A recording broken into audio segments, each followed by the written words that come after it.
कांग्रेस सांसद इमरान प्रतापगढ़ी को supreme court ने दी कैसी गुड न्यूज, जानिए क्या है पूरा मामला। कांग्रेस के राज्यसभा सांसद इमरान प्रतापगढ़ी को सुप्रीम कोर्ट से बहुत बड़ी गुड न्यूज मिली है।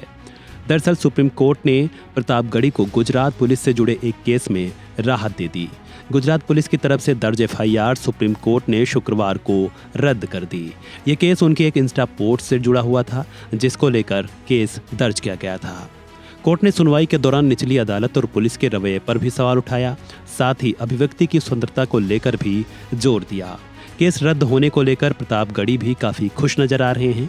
उन्होंने क्या कुछ कहा है, उससे पहले ये जानते हैं कि आखिर सुप्रीम कोर्ट ने इस दौरान क्या अहम बातें कही हैं। जस्टिस अभय एस ओका और जस्टिस उज्जवल भुइयां की बेंच ने कहा, कोई अपराध नहीं हुआ है। जब आरोप लिखित रूप में हो तो पुलिस अधिकारी को इसे ध्यान से पढ़ना चाहिए। बोले गए शब्दों का सही अर्थ समझना जरूरी है।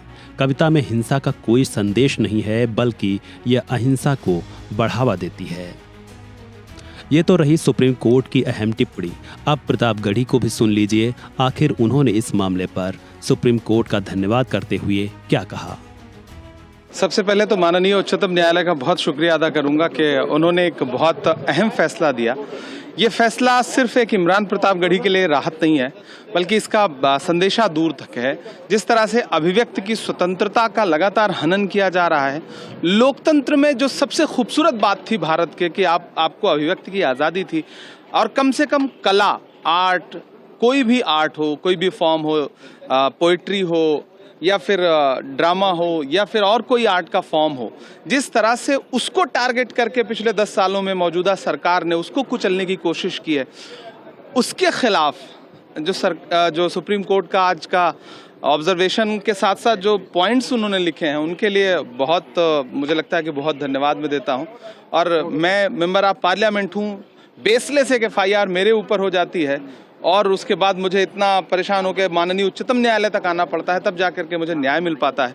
तो सोचिए इस देश की आम जनता, आम आवाम कितना इस तरह के मामलों के शिकार हो रहे होंगे। तो ये एक लंबी लड़ाई है और मुझे लगता है कि सरकारों को इस दिशा में सोचना चाहिए कि जनता प्रताड़ित हो रही है, पुलिस एक टूल बन करके काम कर रही है। आपसे असहमत हैं तो आप पे एफआईआर है, तो ये पूरी पद्धति रुकनी चाहिए। और माननीय उच्चतम न्यायालय का एक बार फिर से बहुत शुक्रिया। अब आप जो है संविधान के अपने हाथ में लेकर आए हैं और आज जब से फैसला हुआ उसके बाद अब आप हाउस में आए हैं, तो अब इससे क्या आप। दरअसल हमारे नेता राहुल गांधी जी एक बात कहते हैं कि देश संविधान से चलेगा और इसको बचाने की लड़ाई हम सबको लड़ना है, लोकतंत्र को बचाने की लड़ाई लड़ना है। तो जाहिर सी बात है कि यही वो किताब है जिसने आज मुझे न्याय दिलाया है। तो मैं इस किताब का भी बहुत शुक्रिया अदा करूंगा, जो हमारे लिए बहुत महत्वपूर्ण है। और मैं एक मेंबर ऑफ पार्लियामेंट हूं, मैं इस चीज़ को इंश्योर करने की लड़ाई लड़ूंगा कि देश संविधान से चले।